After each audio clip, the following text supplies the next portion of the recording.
Hey guys, how's it going? Kripparrian here. We finally got some more Saviors of Uldum cards. They did the big announcement, and then we basically get nothing for a while. That's kind of how the Blizzard schedule works. And now the time starts where we actually get some cards, and some pretty cool ones at that.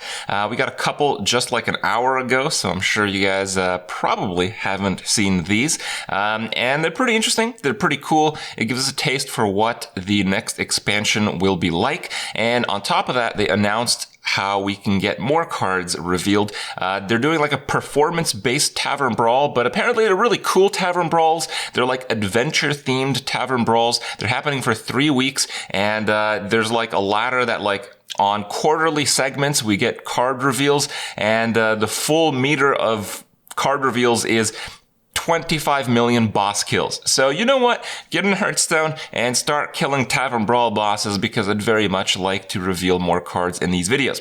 Now, for the time being, cards released today, we got Earthquake, new Shaman board clear, and it's a real clear. It's basically to get rid of all those pesky druids, all those, 1/1 minions that are no longer 1/1 minions that have a bunch of like 2/2 trance inside of them. Well, Earthquake is finally going to deal with that. It's a 7-mana board clear, so it's very expensive, but it deals 5 to all and then 2 to all. Now, this will definitely kill your own board as well, but if you've been, kind of dipping into Control Shaman lately, you would know that when you have minions on the board, it's basically game over for your opponent. So this card works pretty well in that environment. It lets you stay in the game, and then if you want to follow up with like a walking fountain or just some other big dude or some kind of like, combo big dude, because there is big shaman, combo shaman, all that kind of stuff. It's out there, and it works pretty well with Earthquake. Earthquake is a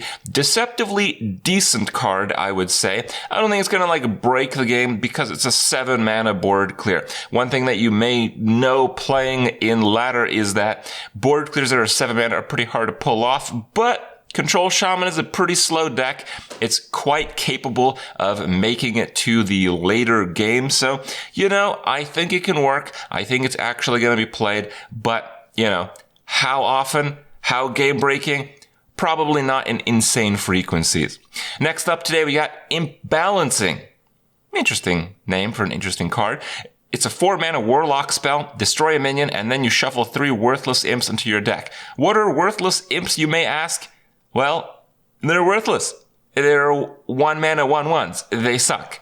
So it's actually a pretty terrible effect to do this, because, well, why would you want worthless cards in your deck? There's a few reasons. The first is you might want to have a more generous use of the new Warlock quest. If you keep flooding cards into your deck, you can keep drawing cards, which would actually make the Warlock quest effect quite relevant. Now, I would say that's a pretty weak effect on its own, but I'm hoping to see more cards that stuff cards into the Warlock deck. That would make more sense. That would kind of work out. And there's a decent number of cards that synergize off of that. For one, well, the Reform card from the last expansion. If you have a bigger deck and you're more aggressively drawing it, you probably are drawing Reform, when you actually still have a decently sized deck. And if not, you can flood your deck with cards like Imbalancing's worthless imps and then turn them all into legendaries. So I would say this synergy so far, it's interesting. It's pretty weak though, but you have to keep in mind, what have we seen? Like 10 cards from the upcoming expansion? There's probably a lot more that synergize off of this, and it's kind of one of those critical mass situations. If there's a lot of cards that put cards back into your deck, well, that might actually work out as a whole. What we have so far? Well, it's interesting. Last card I wanted to give you guys today. This card was revealed earlier this week. It is the Shaman quest. Corrupt the Waters. Quest, play 6 Battlecry cards. So out of the 3 quests that we've seen so far, this one is one that you actually have to tailor your deck towards. The previous 2, they kind of just happen. You can just put them in any deck, really. Corrupt the Waters is a little bit different. It requires you to actually play Battlecry minions, and the reward is a hero power.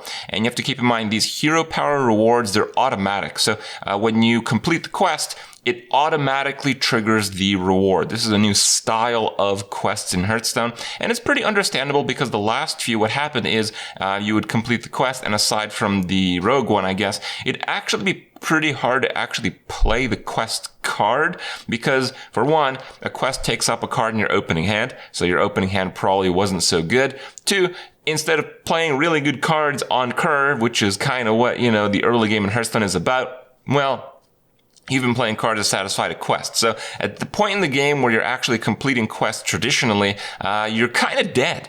So the automatic completion makes sense with that. But as a result, the power level of these rewards is not as high as they were in the past. So it's a bit of a trade-off, and I think it's a pretty fair one at that. Corrupt the Waters reward is the Heart of Vernal hero power.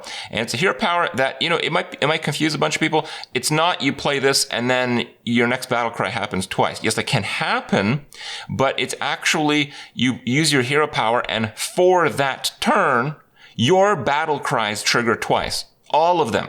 So if you have 10 mana and you use this hero power and you play 4 battle cry minions, all 4 minions will trigger their battle cry twice. And that makes it quite a bit better because if you're playing a lot of low-cost battle cry minions, it's a lot easier to complete the quest. So it's not as taxing of a quest, but you certainly need to tailor your deck for it, and that might be a challenge because Battlecry Shaman, unless it gets a lot of help, well, it's, let me just say this, it's mostly a Dalaran Heist type of deck, so we'll see what we can do. We'll see what happens as these cards get revealed this week, and I hope you guys tune in for more of these videos to see what I think about them as well. See you guys in the next one.